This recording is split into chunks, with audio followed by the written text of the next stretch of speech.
ये कहानी है नितिन मेहता के इकलौते बेटे आर्यन की। नितिन मेहता शहर के सबसे बड़े रईसों में से एक थे। उनके पास इतना पैसा होने के बावजूद वो जमीन से जुड़े हुए आदमी थे। वे लोगों की मदद को हमेशा आगे रहते। उनकी पत्नी तान्या भी बिल्कुल उन्हीं की तरह थी, लेकिन 17 साल का उनका इकलौता बेटा आर्यन उनके बिल्कुल उलट था। आर्यन अपनी बड़ी और महंगी कार में पीछे बैठा हुआ है। उसका ड्राइवर गाड़ी चला रहा है।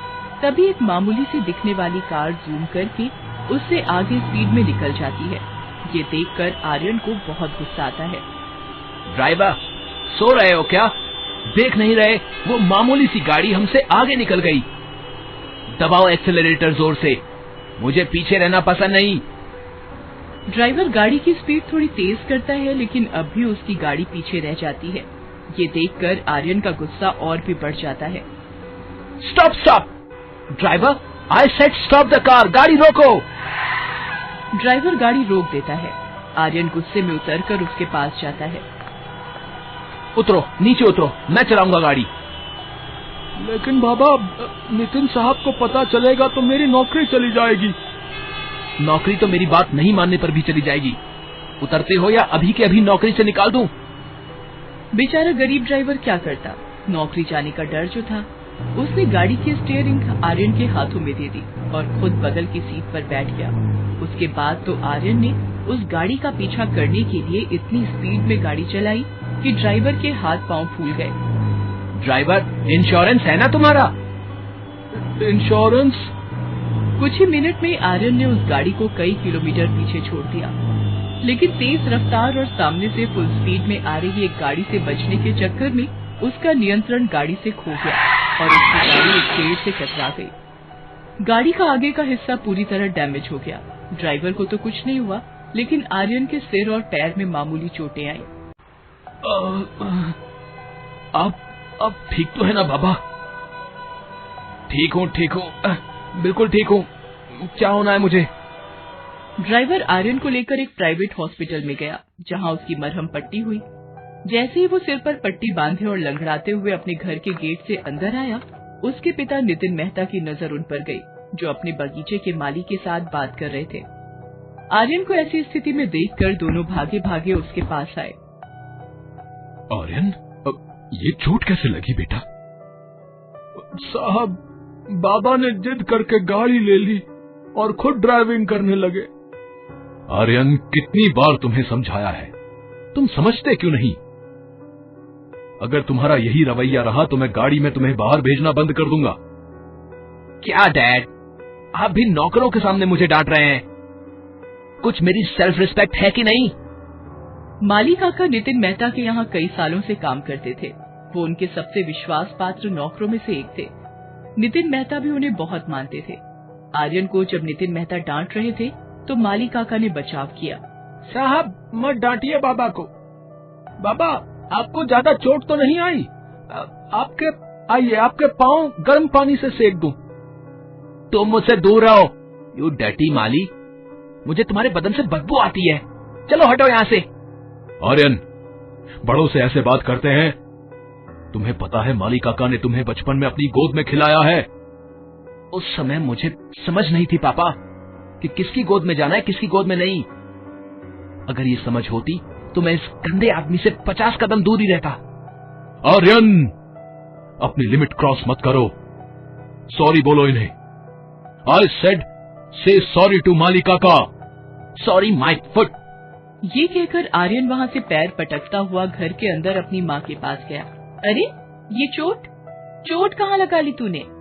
तब आर्यन ने सारी बात अपनी माँ तान्या को बताई। मॉम, मेरी तो कुछ हैसियत ही नहीं है इस घर में। अब नौकरों को भी सॉरी बोलूं, हद है। बेटा, डैड ने कुछ गलत तो नहीं कहा। तुम्हें पता है ना माली काका हमारे यहाँ कितने दिनों से काम कर रहे हैं। एक तरह से वो हमारे घर के सदस्य की तरह है। आप कभी तो मेरी साइड ले लिया करो मॉम। वैसे भी आप मानो माली काका को घर का सदस्य। मेरे लिए नौकर ही रहेगा। उसे सिर चढ़ाने का मुझे आप लोगों की तरह कोई शौक नहीं है। तान्या ने फिर उसे ज्यादा फोर्स नहीं किया। उसने नितिन को भी समझाया कि बेटा जवान हो रहा है, उस पर ज्यादा सख्ती या किसी बात को मानने के लिए मजबूर करना अच्छा नहीं होगा। तान्या की बात सुनकर नितिन भी चुप हो गया। कुछ दिनों बाद आर्यन का बर्थडे था। नितिन और तान्या उसका बर्थडे धूमधाम से मनाने की तैयारी कर रहे थे। उसके 18वें जन्मदिन पर नितिन अपने बेटे को एक महंगी कार सरप्राइज गिफ्ट में देने की सोच रहे थे। वो तान्या से इस बारे में डिस्कस कर रहे थे, तभी उन्हें आर्यन के जोर जोर से चिल्लाने की आवाज आई। वे दोनों भागे भागे नीचे आए। नीचे देखा तो आर्यन माली काका से बेवजह उलझा हुआ था। डैड, आप डिसाइड कर लो, इस घर में मैं रहूंगा या ये गंदा माली। क्या हुआ? तुम इस तरह से इनसे बात क्यों कर रहे हो? मुझे ऐसे ही बात करना आता है डैड। मैंने कितनी बार कहा है ये मेरे सामने ना आए, लेकिन जब भी मैं बाहर निकलने के लिए रेडी होता हूँ, ये आदमी अपनी गंदी शक्ल और गंदी महक लेकर मेरे सामने आ जाता है। चुप करो तुम, नहीं तो एक थप्पड़ मारूंगा। नितिन की बात सुनकर तान्या ने उन्हें रोका। ये आप क्या कर रहे हैं? जवान बेटे पर हाथ उठाना अच्छी बात नहीं है। तब आर्यन ने अपनी माँ को रोकते हुए कहा, तुम बीच में मत आओ माँ, आज फैसला हो ही जाने दो। इस घर में कौन रहेगा, मैं या ये माली? उन लोगों की बात सुनकर माली काका ने कहा, बाबा, आपको कहीं जाने की जरूरत नहीं है, मैं ही चला जाता हूँ। आप कहीं नहीं जाएंगे?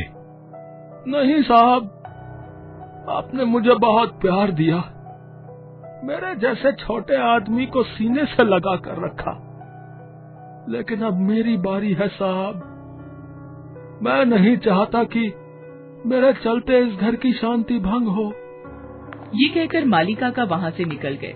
उनके जाने के बाद आर्यन के चेहरे पर एक विजयी मुस्कान थी। 2 दिन बाद आर्यन का बर्थडे था।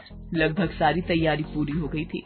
नई कार की डिलीवरी का टाइम फिक्स करने के लिए नितिन कार डीलर को फोन कर इन्फॉर्म कर ही रहे थे, तभी उन्होंने देखा कि आर्यन जो अभी अभी बाहर से घर आया था, वो अचानक से जमीन पर गिर पड़ा। उसके मुंह से खून निकल रहा था। नितिन और तान्या उसे लेकर तुरंत अस्पताल भागे। डॉक्टर उनका दोस्त ही था, उसने उसे तुरंत आईसीयू में डाल दिया। नितिन, यार क्या बोलूं, आर्यन की दोनों किडनी फेल हो गई है। Kidney fail? अरे वो तो बिल्कुल फिट है यार। दोस्त, कभी कभी ऊपर से फिट दिखने वाला आदमी अंदर से बहुत सीरियस बीमार होता है। आर्यन बहुत सीरियस है यार।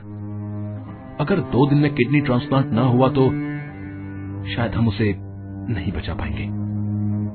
तो करो ना यार ट्रांसप्लांट, जितने पैसे खर्च होंगे दूंगा। अपने बेटे के लिए खुद को भी बेच दूंगा यार, बस तो उसकी जान बचा ले। बात पैसों की नहीं है यार, इतनी जल्दी उसे कौन डोनर मिलेगा? तुम्हें तो पता है ना, किडनी डोनर का मिलना बहुत मुश्किल है। आर्यन को बचा लो नितिन, मेरे बेटे को बचा लो, नहीं तो उसके बिना मैं भी मर जाऊंगी। नितिन, मेरे बेटे को बचा लो। नितिन और तान्या का ब्लड ग्रुप आर्यन से नहीं मिलता था, तो वो चाहकर भी अपनी किडनी नहीं दे सकते थे। नितिन ने बहुत कोशिश की, लेकिन किडनी का इंतजाम नहीं हुआ।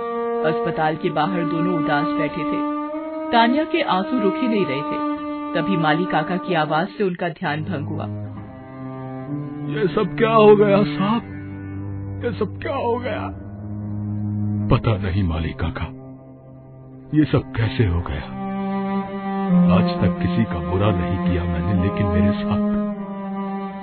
ये कहकर नितिन रोने लगा, तो माली काका ने उन्हें चुप कराते हुए कहा, बाबा को कुछ नहीं होगा साहब, कुछ नहीं होगा। मैं दूंगा अपनी किडनी उन्हें, मैं दूंगा। आप? नहीं माली काका, नहीं। मुझे मना करके मुझे पराया मत करिए साहब, मत करिए। माली काका ने अपनी एक किडनी आर्यन को दे दी। आर्यन की जान बच गई। वो धीरे धीरे रिकवर करने लगा। 1 महीने बाद वो घर वापस लौट आया। घर लौटने के 15 दिन बाद जब वो बरामदे में टहल रहा था, तो माली काका पर उसकी नजर गई। असल में नितिन ने माली काका को बहुत रिक्वेस्ट करके फिर से काम पर बुला लिया था। आर्यन ने जैसे ही माली काका को देखा, उसका गुस्सा फिर से 7वें आसमान पर पहुंच गया। Dad, dad, mom, mom. Aryan की आवाज सुनकर दोनों भागे भागे आए। क्या हुआ बेटा, सब ठीक तो है ना? डैड, ये आदमी फिर से यहाँ क्या कर रहा है? कितनी बार कहा, ये बदबूदार गंदा आदमी मुझे नहीं चाहिए, नहीं चाहिए। साहब, मैंने कहा था ना, बाबा को मैं पसंद नहीं। आपने ही जिद की यहाँ आने की। माली काका, इसे सच का नहीं पता। अरे साहब, आपको कुछ बोलने की जरूरत नहीं। नहीं माली काका, जरूरत है। अगर इंसान थैंकफुल नहीं है तो ये उसका सबसे बड़ा दुर्भाग्य है। बेटा आर्यन, तुझे पता है तू अस्पताल में जिंदगी और मौत से जब लड़ रहा था तो इन्हीं माली काका ने अपनी एक किडनी देकर तेरी जान बचाई। तेरे पापा की इतनी दौलत कोई काम नहीं आई बेटा।